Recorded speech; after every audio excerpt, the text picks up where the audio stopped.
नमस्कार, आप देख रहे हैं उत्तराखंड न्यूज। मैं हूं आपके साथ उन्नति भटनागर। बुलेटिन की शुरुआत करेंगे देहरादून से खबर के साथ, जहां उत्तराखंड सरकार ने मसूरी के पास जॉर्ज एवरेस्ट एस्टेट में एक पर्यटन परियोजना को पतंजलि के सह संस्थापक आचार्य बालकृष्ण से जुड़ी एक कंपनी को आवंटित किया है, जिसमें अनियमितताओं के आरोप लगाए गए हैं। जॉर्ज एवरेस्ट एस्टेट परियोजना में Himalayan view program, bird watching, astro tourism और सांस्कृतिक कार्यक्रम जैसे पर्यटन गतिविधियां शामिल हैं। तो विपक्ष के नेता यशपाल आर्य का दावा है कि टेंडर प्रक्रिया एक कंपनी को लाभ पहुंचाने के लिए डिजाइन की गई थी, जिसमें बालकृष्ण तीनों बोली लगाने वाली फर्मों में शेयर धारक थे। परियोजना का मूल्य लगभग 2,757 करोड़ रुपए आंका गया है, जबकि कंपनी ने केवल 1 करोड़ रुपए प्रतिवर्ष की बोली के साथ टेंडर जीता। वहीं मुख्यमंत्री कार्यालय का कहना है कि सभी प्रक्रियाएं पूर्ण नियमों के पालन के साथ आयोजित की गई। भाजपा प्रवक्ता मनवीर सिंह चौहान का दावा है कि आवंटन प्रक्रिया वैध थी और परियोजना ने राज्य में आर्थिक गतिविधियों को बढ़ावा दिया, जबकि कांग्रेस टेंडर आवंटन में जांच की मांग कर रही है। आर्या ने सच्चाई का पता लगाने के लिए एक सेवानिवृत्त न्यायाधीश या सीबीआई जांच की समिति का सुझाव दिया। इस विवाद ने भ्रष्टाचार और सरकारी निर्णय लेने में पक्षपात के बारे में बहस छेड़ दी है। परियोजना का परिणाम राज्य के पर्यटन विकास और उत्तराखंड में भाजपा की प्रतिष्ठा के लिए महत्वपूर्ण होगा।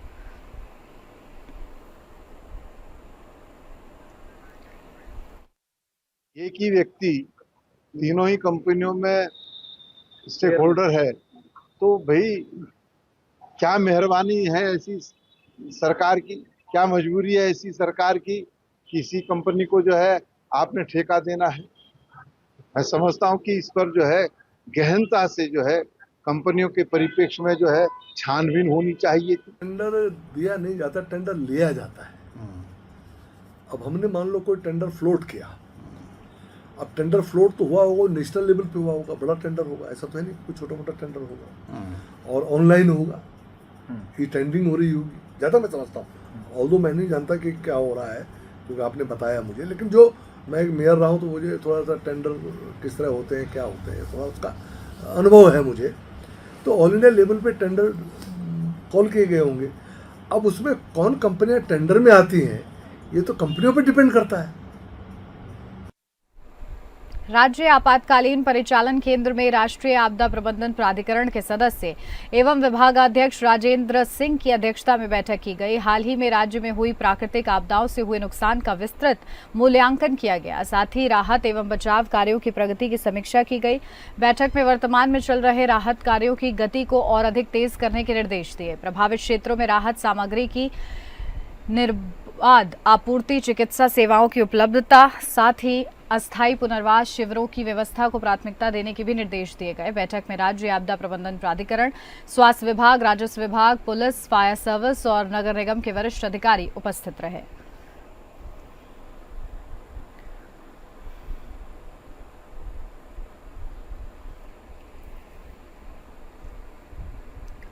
उत्तराखंड में मानसून के दौरान कई आपदाएं प्रदेश में आई। धराली की भीषण आपदा हो या फिर थराली की, इन आपदाओं में जानमाल की बहुत क्षति हुई।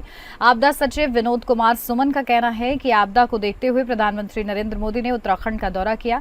वहीं इस दौरान प्रधानमंत्री नरेंद्र मोदी आपदा पीड़ितों से मिले और उनका हालचाल जाना। साथ ही इस आपदा की घड़ी में जिन जवानों ने काम किया, चाहे वो एसडीआरएफ हो, एनडीआरएफ हो या भारतीय सेना के जवान, उनसे मुलाकात की और स्थिति के बारे में जानकारी और सुझाव भी दिए। साथ ही तत्कालिक राहत राशि 1200 करोड़ की भी प्रधानमंत्री ने उत्तराखंड के लिए घोषणा की। साथ ही प्रधानमंत्री नरेंद्र मोदी ने मुख्यमंत्री पुष्कर सिंह धामी को आश्वासन दिया कि जो भी राहत राशि उत्तराखंड को चाहिए, वे केंद्र सरकार हर संभव मदद करेगी। वहीं आपदा सचिव का कहना है कि मुख्यमंत्री पुष्कर सिंह धामी के निर्देश के बाद राहत राशि तत्काल प्रभाव से पीड़ितों तक पहुंचे, यह कार्य किया जा रहा है। पहले के समय में काफी समय लगता था, अब 24 घंटे के अंदर अंदर राहत राशि दी जा रही है। साथ ही आपदा आने के बाद तत्काल प्रभाव से राहत एवं बचाव कार्य जल्द से जल्द किया जा रहा है।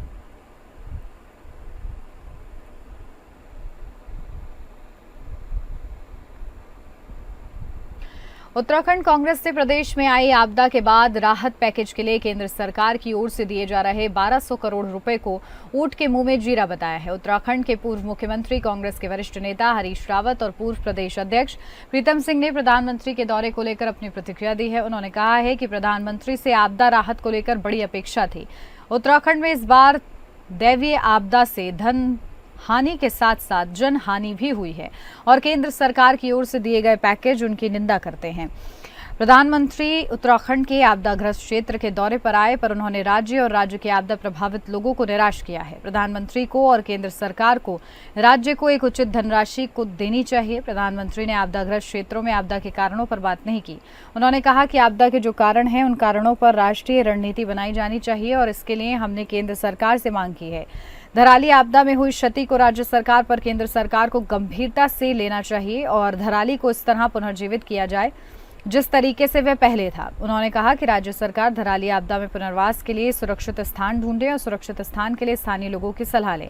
कांग्रेस ने कहा कि भाजपा सरकार असंवैधानिक कार्य कर रही है और मलिन बस्ती में रहने वाले लोगों को मालिकाना हक नहीं दे रही है। पूर्व मुख्यमंत्री और कांग्रेस के पूर्व अध्यक्ष ने कहा कि एलिवेटेड रोड के माध्यम से सरकार मलिन बस्तियों को उजाड़ने का काम कर रही है।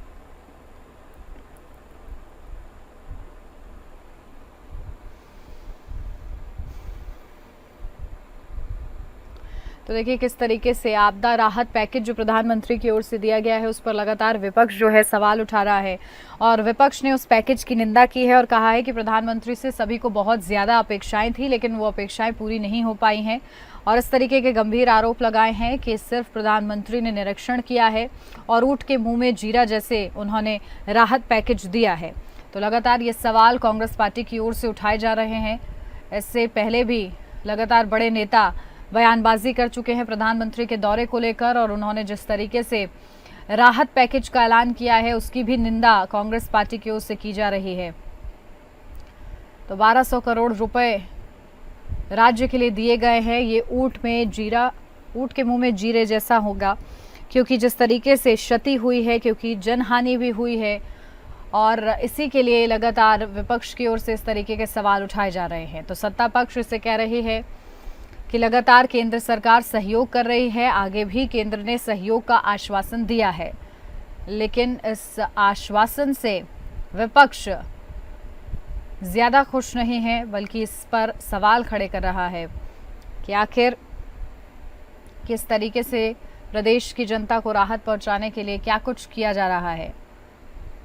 तो प्रधानमंत्री का बीते कुछ दिनों में खास दौरा उत्तराखंड का रहा जहां प्रधानमंत्री ने प्रभावित क्षेत्रों का दौरा भी किया, हवाई सर्वेक्षण के जरिए स्थिति का आकलन किया, संबंधित अधिकारियों से भी उन्होंने वार्तालाप की और साथ ही साथ राहत पैकेज की भी घोषणा की।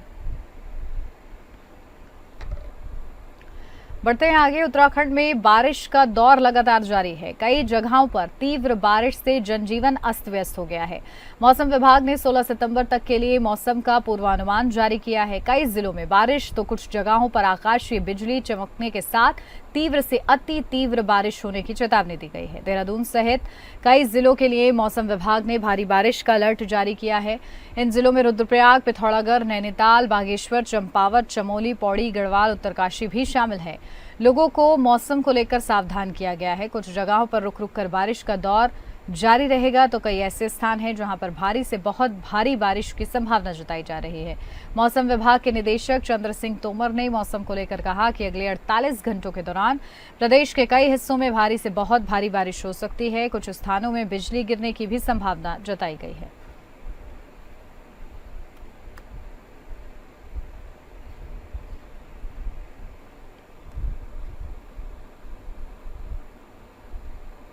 देहरादून जल्द नए स्वरूप में देखने को मिलेगा क्योंकि देहरादून में एलिवेटेड रोड का निर्माण होगा जिससे जाम से निजात मिलेगी और साथ ही शहर एक अलग स्वरूप में नजर आएगा। इसको लेकर रिस्पना नदी किनारे स्थित बस्तियों को हटाया जाएगा और वहां लाल निशान लगाए गए हैं जिसे हरीश रावत ने लाल आतंक बताया। वहीं भाजपा के विधायक विनोद चमोली ने हरीश रावत पर पलटवार करते हुए कहा कि उन्होंने अपने कार्यकाल में बहुत नाले खाले खोदे हैं और एक भी मकान को नियमित नहीं कर पाए। विधायक ने हरीश रावत पर जोरदार हमला करते हुए कहा है कि हरीश रावत आगे आकर हमारा विरोध करेंगे और साथ ही उन्होंने कहा है धरना प्रदर्शन करेंगे। साथ ही एलिवेटेड रोड नहीं बननी चाहिए।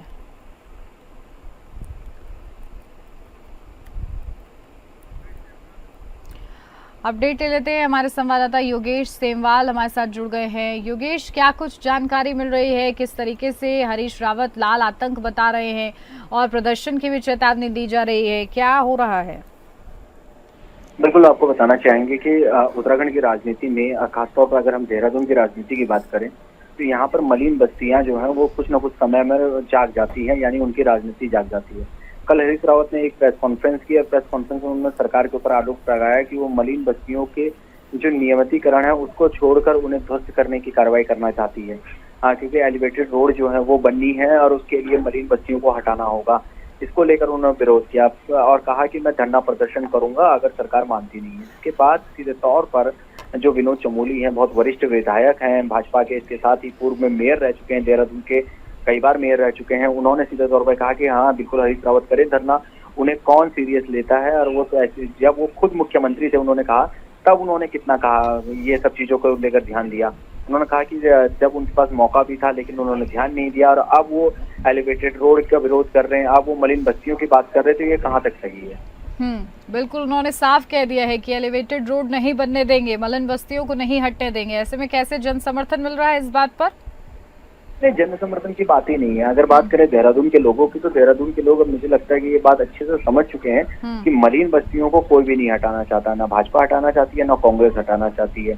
बात ये है कि जिस तरह से मलिन बस्तियों में अब बहुत ज्यादा वोट बैंक बढ़ चुका है और वो वोट बैंक दोनों ही पार्टियों के पास है, सिर्फ भाजपा के पास है, सिर्फ कांग्रेस के पास नहीं है, दोनों के ही पास में वोट बैंक है। और कोई भी नहीं चाहता कि इन मलिन बस्तियों को हटाया जाए, वोट बैंक का जो है वो उनका वोट बैंक इधर उधर जाए, ये कोई नहीं चाहता है। इसलिए खूब विरोध होता है जैसे मलिन बस्तियों को हटाने की बात आती है। लेकिन स्थिति ये है कि मलिन बस्तियों ने पूरा देहरादून को खराब कर रखा है। नदियां जो है वो हड़प भी गई हैं, नदियों को किनारे बिल्कुल बस्तियां बसा दी गई हैं और इसकी वजह से गंदगी तो फैलती है, बीमारियां भी फैल रही है, लेकिन कोई भी इन्हें हटाना नहीं चाहता है। ठीक है, बिल्कुल असमंजस की स्थिति है, यानी किस तरीके से इससे डील किया जाता है देखना होगा। ठीक है योगेश, बने रहिए आप हमारे साथ, लौटती हूँ आपके पास ज्यादा जानकारी के लिए। उत्तराखंड कांग्रेस ने राष्ट्रीय महिला आयोग की अध्यक्ष पर हमला बोला है। कांग्रेस की प्रदेश प्रवक्ता गरिमा दसौनी ने कहा है कि देश के सबसे असुरक्षित शहरों में देहरादून का नाम भी शामिल किया गया है और जिस पत्रिका में इस रिपोर्ट को छापा गया है उसका विमोचन राष्ट्रीय महिला आयोग की अध्यक्ष ने किया है। उन्होंने कहा है कि राष्ट्रीय महिला आयोग की अध्यक्ष बिना जाने समझे एक निजी संस्था के कार्यक्रम में शामिल होकर उनके रिपोर्ट को सार्वजनिक कर रही हैं और उन्हें इस बात की जानकारी नहीं है कि उसे इस रिपोर्ट में क्या क्या लिखा गया है। ऐसे में देहरादून को जितना डैमेज करना था वह डैमेज हो गया। देश में एक ऐसा संदेश गया है कि देहरादून महिलाओं के लिए असुरक्षित शहरों में है। कांग्रेस की प्रवक्ता ने कहा कि देहरादून पुलिस ने इस रिपोर्ट को लेकर सर्वे करने वाली संस्था को नोटिस भेजा है, लेकिन राष्ट्रीय महिला आयोग की अध्यक्ष पर कार्रवाई करना उनके अधिकार क्षेत्र में नहीं है। अपडेट लेते हैं, हमारे संवाददाता योगेश सेमवाल बने हुए हमारे साथ। योगेश, क्या कुछ जानकारी? देखिए लगातार गरिमा दसौनी की तरफ से जो कहा गया उन बातों को लेकर क्या प्रतिक्रियाएं सामने आ रही हैं? बिल्कुल, जो गरिमा दसौनी जिस तरह से सवाल खड़े किए हैं, समय समय पर अगर विपक्ष की बात करें तो विपक्ष की तरफ से गरिमा दसौनी कोई ना कोई बड़ा मुद्दा जरूर उठाती रहती है और अब जिस तरह से उन्होंने ये मुद्दा उठाया है वो इसको लेकर गंभीर भी नजर आ रही है। सीधे तौर पर उनका कहना है कि इसे सरकार को भी गंभीरता से लेना चाहिए। पर देखने वाली बात होगी कि कितने गंभीर सरकार है या फिर कितना गंभीर जो आयोग है, लेकिन इतना जरूर है कि विपक्ष की तरफ से लगातार गरिमा दसौनी सवाल खड़े कर रही है।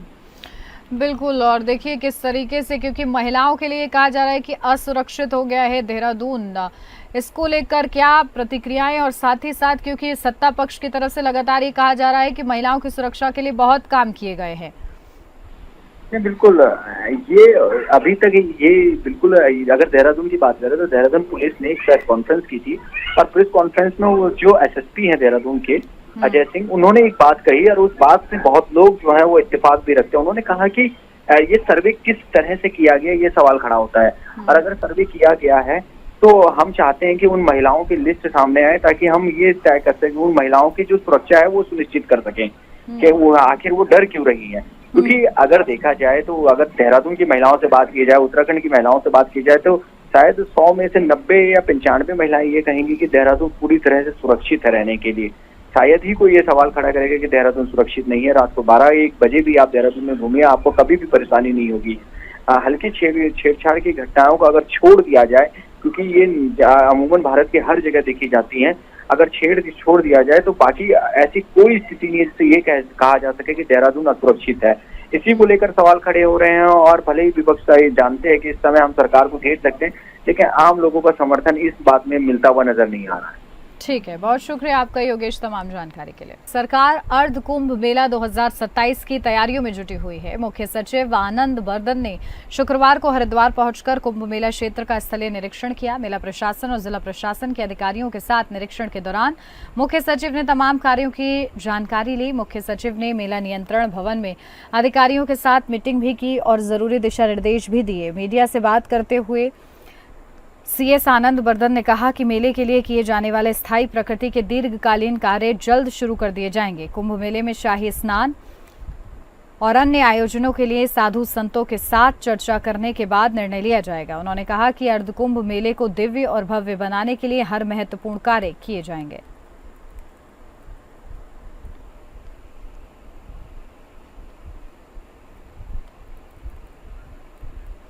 तो देखिए, अर्धकुंभ को लेकर तैयारियां की जा रही हैं। धामी सरकार अभी से 2027 के अर्धकुंभ की तैयारियों में जुट गई है और देखिए इसे दिव्य और भव्य किस तरीके से बनाया जाए ये सुनिश्चित करने के लिए एक रूपरेखा तैयार की जा रही है, ताकि जो श्रद्धालु पहुँचें वो व्यवस्थाओं से गदगद रह सकें और उनके श्रद्धा के बीच में कोई ना आए अव्यवस्था। अपडेट ले लेते हैं, हमारे संवाददाता रुपेश वालिया हमारे साथ जुड़ गए हैं। रुपेश, क्या कुछ जानकारी मिल रही है? अर्धकुंभ की किस तरीके से तैयारियां चल रही हैं? देखिए, कुंभ 2027 की सकुशल संपन्नता के लिए मुख्य सचिव आनंद बर्धन यहाँ पर हरिद्वार पहुंचे थे और उन्होंने सबसे पहले तो स्थलीय निरीक्षण किया। पूरे कुंभ क्षेत्र का स्थलीय निरीक्षण करने के बाद उन्होंने बैठक का आयोजन भी किया और उस बैठक में गंगा सभा के पदाधिकारी थे, जनप्रतिनिधि मौजूद थे, साथ ही साथ जो अन्य व्यापार मंडल के लोग हैं वो भी मौजूद थे। मुख्य सचिव ने साफ साफ यहाँ बैठक के दौरान भी कहा कि किसी भी प्रकार का यदि कोई नया निर्माण किया जाएगा, कोई नई परियोजना लाई जाएगी, तो जितने भी स्टेक होल्डर हैं सबको विश्वास में लिया जाएगा। उसके बाद जो आगामी योजना है वो तैयार की जाएगी। उन्होंने हर वर्ग को संतुष्ट करने का यहाँ प्रयास किया है कि जितने भी वर्ग थे जो अपनी नई नई तरीके की बात बता रहे थे, उन्हें संतुष्ट करने का प्रयास यहाँ पर मुख्य सचिव द्वारा किया गया है। अब मुख्य सचिव ने साथ ही साथ इस जो बस स्टैंड जगदीशपुर क्षेत्र में शिफ्ट होना है उस पर भी यहाँ पर साफ साफ ये कहा है कि जो स्टेक होल्डर्स हैं उन्हें विश्वास में लिए बगैर कोई भी कार्य यहाँ पर सरकार या प्रशासन द्वारा नहीं किया जाएगा। तो फिलहाल कुंभ को दिव्य और भव्य बनाने के उद्देश्य से ही मुख्य सचिव का यह दौरा रहा। जी उन्नति। बिल्कुल, देखिए खास दौरा भी और खास तैयारियां भी, क्योंकि अभी से ही देखिए तैयारियां शुरू होंगी तभी जाके व्यवस्थाएं जो हैं मुकम्मल हो पाएंगी। फिलहाल क्या रूपरेखा तैयार की गई है? देखिए, फिलहाल जो मेला प्रशासन है, मेला प्रशासन द्वारा जितने भी निर्माण कार्यों की जो DPR है वो बनाई गई है यहाँ पर, वो शासन को भेजी जानी है। तो कुछ ऐसे निर्माण कार्य हैं जो अस्थायी यहाँ पर कुंभ 2027 में किए जाएंगे और कुछ ऐसे निर्माण कार्य हैं जो स्थायी प्रवृत्ति के होंगे। उन निर्माण कार्यों की DPR बनाकर कुंभ मेला प्रशासन यहाँ पर शासन को भेजेगा, जिसके बाद बजट की मंजूरी होगी और बजट मिलने के बाद ही वो तमाम जो निर्माण कार्य है उन पर कार्य किया जाएगा। ठीक है, बहुत शुक्रिया रुपेश आपका तमाम जानकारी के लिए। बढ़ते आगे, देहरादून जनपद के कालसी क्षेत्र से खबर सामने आ रही है, जहां इछाड़ी डैम के जलाशय से आज एक महिला का शव बरामद किया गया। शव की पहचान शबीना नाम की युवती के रूप में हुई है, जो 4 दिन पहले टॉन्स नदी में बह गई थी। थाना कालसी पुलिस को आज सुबह इछाड़ी डैम के कर्मचारी हिमांशु रावत ने सूचना दी कि जलाशय में एक अज्ञात महिला का शव तैरता हुआ दिखाई दे रहा है। सूचना पर थाना प्रभारी कालसी पुलिस बल के साथ मौके पर पहुंचे और SDRF को भी बुलाया गया। SDRF टीम ने कड़ी मशक्कत के बाद शव को बाहर निकाला। शिनाख्त के दौरान उत्तरकाशी जिले के भकवाड़ गांव निवासी यासीन ने शव को अपनी बेटी शबीना का बताया। यासीन ने बताया कि उसकी बेटी 4 दिन पहले टॉन्स नदी में लगे तार के सहारे नदी पार कर रही थी, तभी संतुलन बिगड़ने से वे नदी में गिर गई थी। परिजन और ग्रामीण लगातार उसकी तलाश कर रहे थे।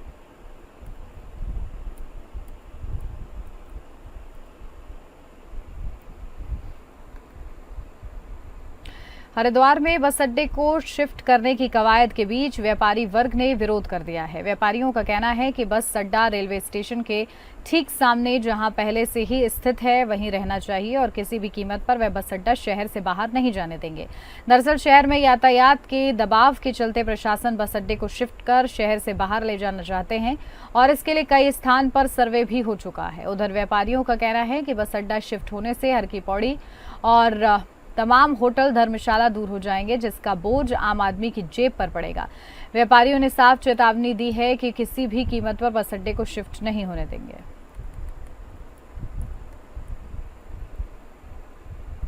देहरादून स्वास्थ्य महकमे द्वारा जारी ताजा आंकड़ों के अनुसार जिले में पिछले 4 महीनों के भीतर कुल 81 जच्चा बच्चा मौतें दर्ज की गई हैं। इन मौतों में 63 महिलाएं और 18 बच्चे शामिल हैं। मृत बच्चों की उम्र 0 वर्ष से लेकर 5 वर्ष के बीच बताई जा रही है, जहां सीएमओ देहरादून ने कहा है कि इस आंकड़े को जिले के संदर्भ में सबसे कम माना जा रहा है, लेकिन स्थानीय लोगों और स्वास्थ्य विशेषज्ञों में आशंका और सवाल बने हुए हैं। क्या ये संकेत प्रदेश की स्वास्थ्य व्यवस्था की कमजोरियों की तरफ इशारा कर रहे हैं?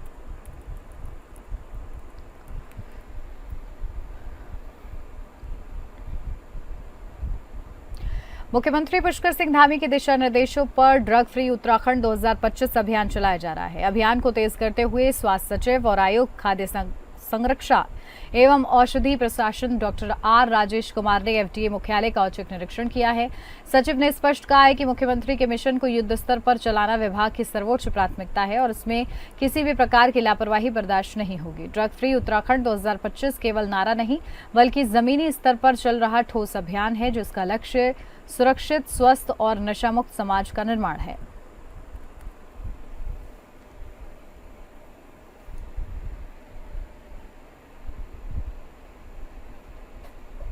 लगातार ड्राइव्स चला रहे हैं, चाहे वो फार्मेसी शॉप्स हों या जो ड्रग मैन्युफैक्चरिंग यूनिट्स हों, वहाँ पे लगातार कार्रवाई की जा रही है। और पिछले कुछ महीनों में मैं आपको बताना चाहूँगा कि लगभग 450 से भी ज़्यादा जो ड्रग मैन्युफैक्चरिंग यूनिट्स हैं हमारे इंडस्ट्रियल एरियाज में, वहाँ पे चेकिंग इत्यादि की कार्रवाई हुई है और लगभग 22 यूनिट्स जो हैं बंद भी किए गए हैं, जहाँ पे इस प्रकार के स्पूरियस ड्रग्स मैन्युफैक्चरिंग की खबर आई है। और 3 से 5 ऐसे यूनिट्स हैं जो है नारकोटिक्स से संबंधित, साइकोट्रोपिक ड्रग्स और साइकोट्रोपिक सब्सटेंसेस से संबंधित मैन्युफैक्चरिंग यूनिट्स थे। और लगातार ये जो हमारी फार्मेसी शॉप्स हैं, इन पे भी लगातार कार्रवाई चल रही है और ये आने वाले समय में माननीय मुख्यमंत्री जी के निर्देशों के आधार पर ये कार्रवाई चलता रहेगा जब तक हम इसको टोटली निल ना कर दें। और इसी के साथ इस बुलेटिन में बस इतना ही। नमस्कार।